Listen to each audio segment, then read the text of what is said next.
Hi everybody, so in this video we're going to be looking at mass production and the Ford motor industry. We're going to be having a look at how Ford and how he made his car actually ended up driving the US economy in the 1920s. So we have already spoken about in the previous video, and if you haven't seen that, please do feel free to go back and watch it, on the start of the boom, how America did prosper after World War I, even though other countries weren't necessarily doing the same. So the government was Republican. Now I'm going to talk about this more in the next video, and what that meant, what their policies meant for the economy, and they favoured big business. So in a nutshell, just to give you context for this video, Republican policy at this time was laissez-faire, which means don't interrupt. Businessmen know how to run businesses, so let them run businesses. So let's just recap then what factors did lead to the boom. So the war, so US industry, we know that the US loaned money, and they loaned money to the Allies to buy things like food and munitions. Okay, the government's policy of laissez-faire. So laissez-faire means non-interference. So I'll talk about that more about that in the next video. Protectionism, so import duties being raised, we'll talk about that again in the next one. Mass production, which we're going to talk about now, and hire purchase, which I did speak about in the previous video. So the idea that people didn't necessarily have to have the money in their bank to be able to buy something, they could pay as they went, sort of like a phone contract or a mortgage or a car deal that we might have now. So Henry Ford. You will have heard of Ford cars, same guy, same company. Henry Ford in the 1920s, so cars were very new in the 1920s. They were sort of around the 1910s. So they were still something that was really expensive, that were very expensive to buy, because they were all painstakingly handmade, maybe by one person. And it might have taken it did take a long time to make them, to get all the parts for them, and therefore they were very, very expensive.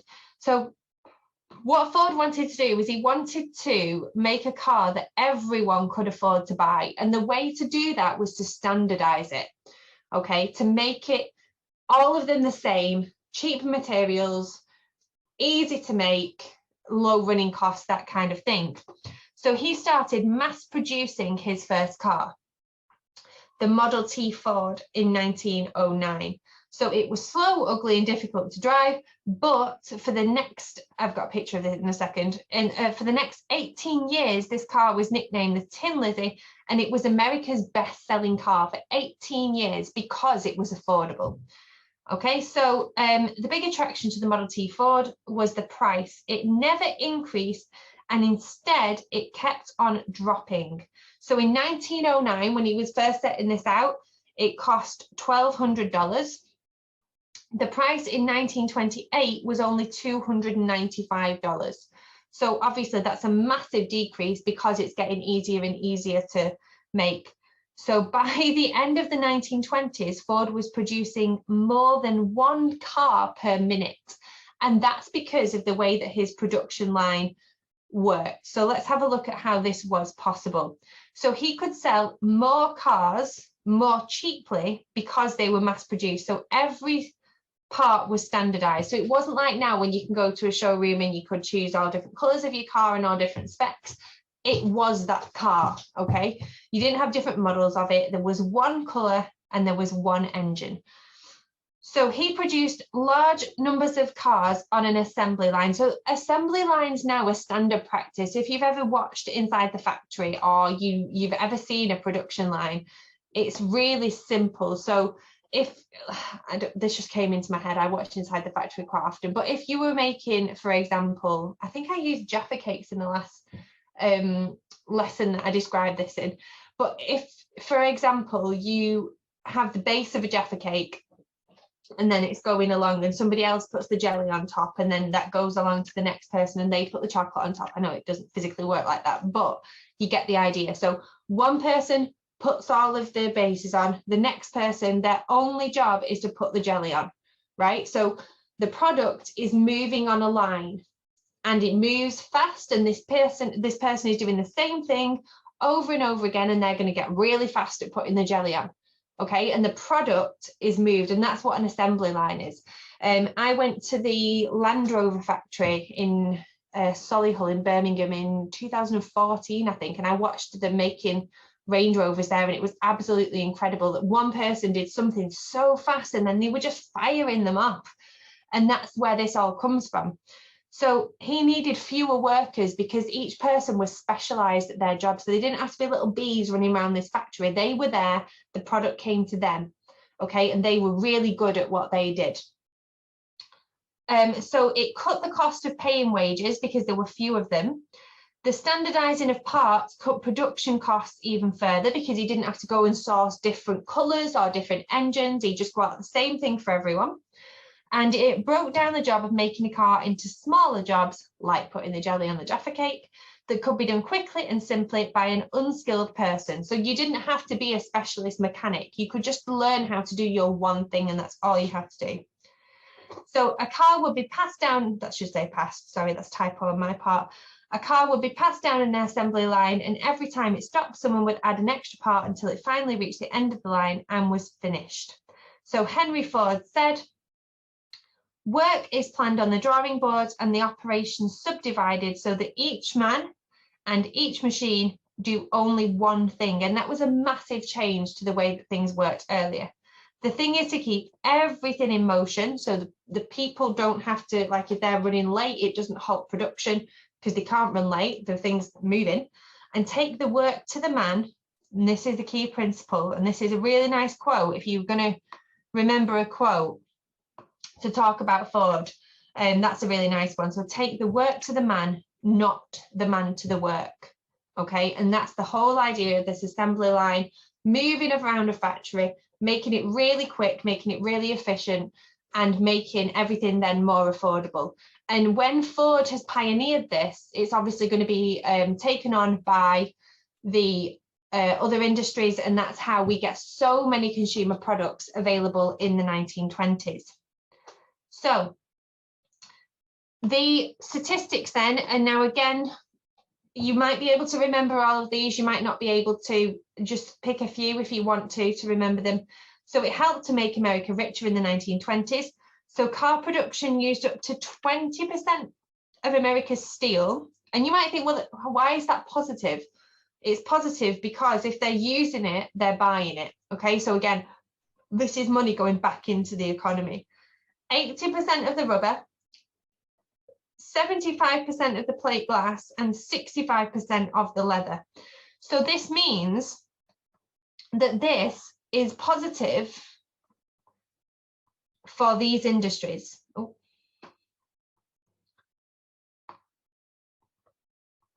Not just for the car industry.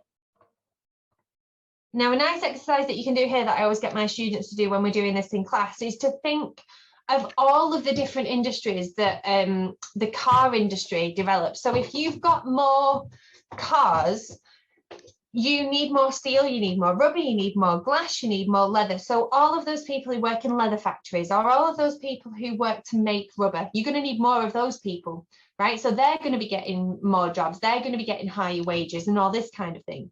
But also, what else you need if you've got more cars? So you've got all of these cars on the road. Very simply, you need roads. So you need construction workers to make your infrastructure for these roads. If you're on a road, you're going to need, and you're doing a long journey, especially across America, you're going to need restaurants, you're going to need fuel stations, you're going to need services, you're going to need people who can repair your car if you break down. It creates so many jobs, the car industry. Okay, and then later on, things like insurance, driving instructors, you know, all of these jobs come, and then all of this money is put back into the American economy, and the cycle keeps going. So we can really see why the motor industry and Ford kickstarting it really has such a massive impact on the 1920s. So the more cars that were made, the more jobs that were created in these industries. And again, like we've just said, not just the physical things that are needed to make a car, but all of the effects that the car has. So by the 1920s, the end of the 1920s rather, American cars used 7 billion gallons of petrol a year. So this creates jobs in the oil industry.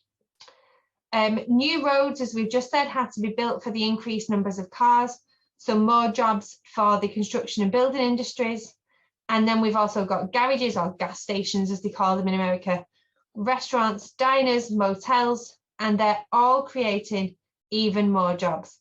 If people have got jobs, they can afford to spend part of their wages on luxury goods, such as a new car or a vacuum cleaner. So you're paying somebody to then go and buy one of your cars. So they're giving their money back to you.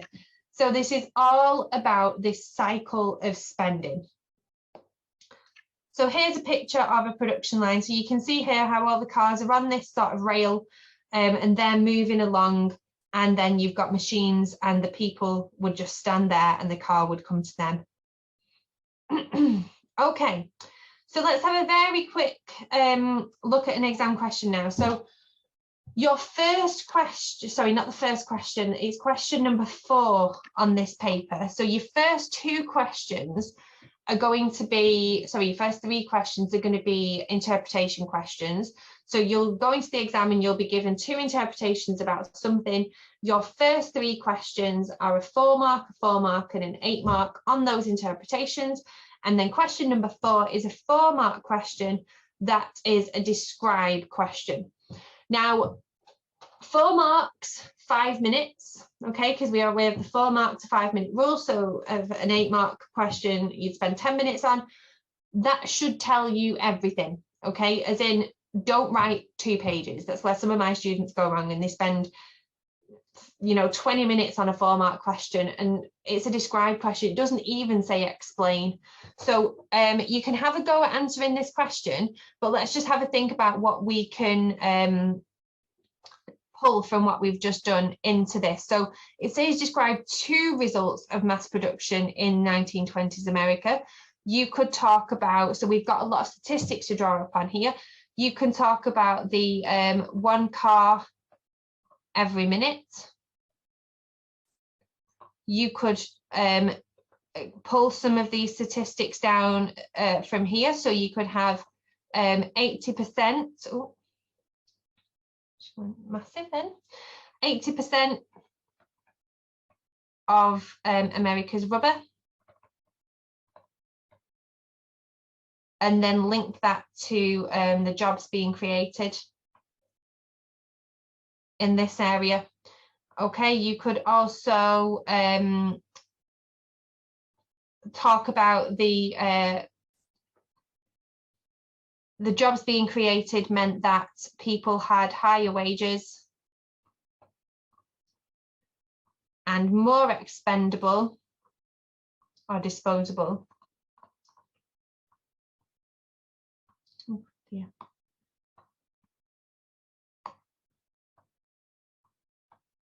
Income, which they could then spend on luxury goods. Sorry, I don't know what's going on with my handwriting here. Luxury goods,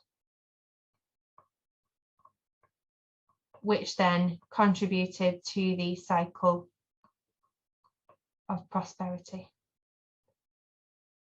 Okay, and you only need 2 points because it's only 2 marks, and it's just a describe question.